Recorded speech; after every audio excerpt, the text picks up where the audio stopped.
Hello दोस्तों फिर से अमेरिका जो है वो कहेंगे पूरी दुनिया में मंदी लाने की पूरी तैयारी कर चुका है। एंड इन गधों ने फिर से ऐसी बेवकूफी कर दी है कि जिसकी वजह से दुनिया की इकोनॉमी जो है वो और स्लो हो जाएगी। पहले से ही जो है इकोनॉमिक स्लो डाउन तो हो ही रखा है, रिसेशन ऑलमोस्ट हो ही गया है हर कंट्री में।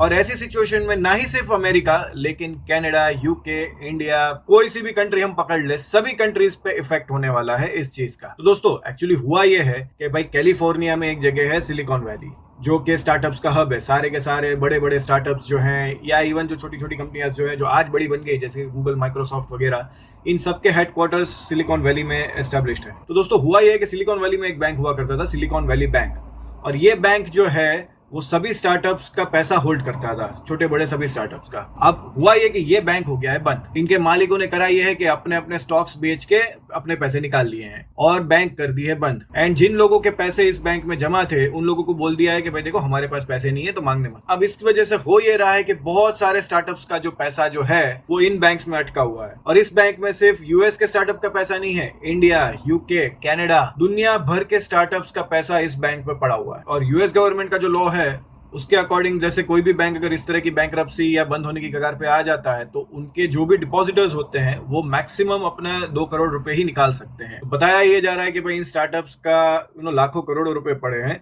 और बोले एवरेज भी 40-50 करोड़ हर स्टार्टअप का पड़ा है इस बैंक में, लेकिन वो लोग अब 2 करोड़ ही निकाल सकते। तो अब इन सब चीजों की वजह से अटकलें ये लगाई जा रही हैं कि अब फिर से जो है कि अब ये स्टार्टअप्स को जो है एक तो पहले से फंडिंग नहीं मिल रही थी और अब जो है इनके ऑपरेशन रन करने के लिए भी इनके पास पैसे नहीं रहेंगे। तो बहुत सारी जॉब लॉसेस होने के चांसेस हैं, कई कंपनियां बंद भी हो सकती हैं और कई डिपॉजिटर्स के पैसे डूबने के चांसेस इसमें दिखाए जा रहे हैं। हालांकि दुनिया के किसी भी देश में ऐसा होता ही है कि भाई अगर कोई बैंक डूबने लगती है या कोई बैंक का पैसा नहीं बचता है तो सरकार आती है उस बैंक को बचाने के लिए, क्योंकि कोई भी कंट्री की इकोनॉमी जो है वो बैंक्स की वजह से ही चलती है।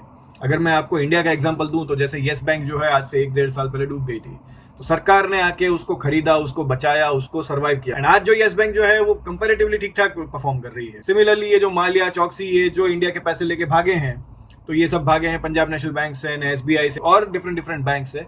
तो अब ये सब बैंक्स आज के टाइम में बंद नहीं हुई है क्योंकि इन सब बैंक्स को जो है वो सरकार ने आके बचाया कि भाई ठीक है बैंक किसी भी केस में बंद नहीं कर सकता, क्योंकि बैंक को बचाना यानी कंट्री को बचाने वाली बात होती है। तो अभी बोला तो ये जा रहा है कि यूएस गवर्नमेंट आएगी इस बैंक को बचाने के लिए, लेकिन बैंक को बचाने में भी कोई रातों रात नहीं होगा। लेकिन उससे पहले जो भी यहाँ पर जो कहें कि मार्केट सेंटिमेंट बन गया है और जो पैसा ब्लॉक हो गया है लोगों का वो तो हो ही गया है और ये धीरे धीरे करके रिलीज होगा या कहें कि धीरे धीरे करके लोगों को मिलना शुरू हो जाएगा। तो अब ऐसी सिचुएशन में अगर आपने कहीं भी अब्रॉड का प्लान करा है, चाहे आपने स्टडी प्लान करी है, चाहे आपने जॉब पर आप जाने वाले हैं या फिर आप घूमने जाने वाले हैं, तो आपके लिए क्या दिक्कतें आ सकती हैं।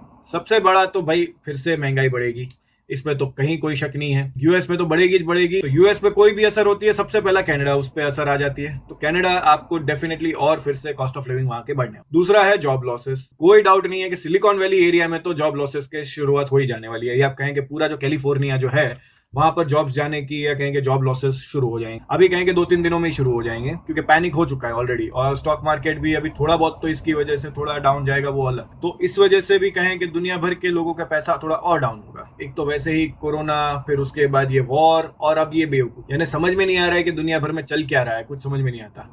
इंडिया की बात करें तो इंडिया पे भी इसका असर होने वाला है। मैं यूके में रहता हूं तो यूके में भी इन सब चीजों का असर होने वाला है और जो चीजें मैंने बताई इसी तरह की चीजें जो हैं वो हर जगह अब शुरू हो जाने वाली है। तो अगर आप में से कोई भी अगर 2023 को प्लान कर रहा है, जॉब के लिए प्लान कर रहा है, अगर आपको जॉब मिली हुई है तो ठीक है, आप एक बार भी रिस्क ले सकते हो। लेकिन हाँ, back of the mind in सब चीजों को ध्यान में रखना, बिल्कुल ही रिलैक्स नहीं रह सकते इस सिचुएशन में। आपको इस सिचुएशन को भी ध्यान में रख के हमेशा चलना पड़ेगा कि भाई देखो पूरे वर्ल्ड में रिसेशन तो था ही, ऊपर से एक बैंक और बंद हो गई, तो बी कॉशियस और अपने काम को अच्छे से कर लेना। जो लोग स्टडी करने आने वाले हैं, अभी जो नए स्टूडेंट हैं, उनको तो भाई कोई दिक्कत नहीं है, वो तो भाई आप अपना पढ़ाई में ध्यान दो। दुनियादारी से आपको कोई अभी लेना देना है नहीं, जब पढ़ाई खत्म करोगे उसके बाद देखना कि भाई क्या हो रखा है। लेकिन यस, महंगाई होगी, महंगाई बहुत बढ़ेगी अभी और, तो आपको अपना पैसा देख लेना है। आप अपनी सही से फाइनेंशियल प्लानिंग करके आना, आगे हो तो सही से पैसा संभालो और जितना आप कमा सकते हो, बचा सकते हो, उसको ध्यान देना। और बाकी जो लोग अभी नए पास आउट होंगे इस साल पे, मई इनटेक में होंगे, सितंबर इनटेक में होंगे या जिस भी टाइम पे होंगे, आपको भाई और जूते घिसने पड़ेंगे, आपको बहुत दौड़ना पड़ेगा, आपको अपनी जॉब लेने के लिए आपको बहुत मेहनत करनी पड़ेगी, बहुत जूते घिसने पड़ेंगे। तो इसकी तैयारी रखना। और ये बातें मैं इररिस्पेक्टिव ऑफ कंट्री बोल रहा हूँ, मैं सिर्फ यूके की बात नहीं कर रहा हूँ या कनाडा की बात नहीं कर रहा हूँ या न्यूजीलैंड की बात नहीं कर रहा हूँ। अमेरिका में कुछ भी होता है तो उसका असर जो है पूरे वर्ल्ड पे होता है, और ये तो मुझे लगता है नाम का ही सुपर पावर है, लेकिन मैं तो पिछले कई सालों से मैं यही मानता हुआ आ रहा हूँ कि ये लोग सुपर गधे हैं। खैर, अब जो होना था वो हो चुका है। आगे देखते हैं कि यूएस की सरकार जो है इस बैंक को बचाने के लिए क्या स्टेप्स लेती है, कैसे अपने क्राइसिस को कंट्रोल करती है, ये तो वक्त बताएगा। लेकिन अभी के लिए अगर आपको ये इन्फॉर्मेशन पसंद आई है तो प्लीज इस वीडियो को लाइक करिए, शेयर करिए अपने फ्रेंड्स एंड फैमिली के साथ जो इस साल अब्रॉड जाने का प्लान कर रहे हैं। Subscribe this channel and lastly thank you for watching the video. Hope to see in the next one.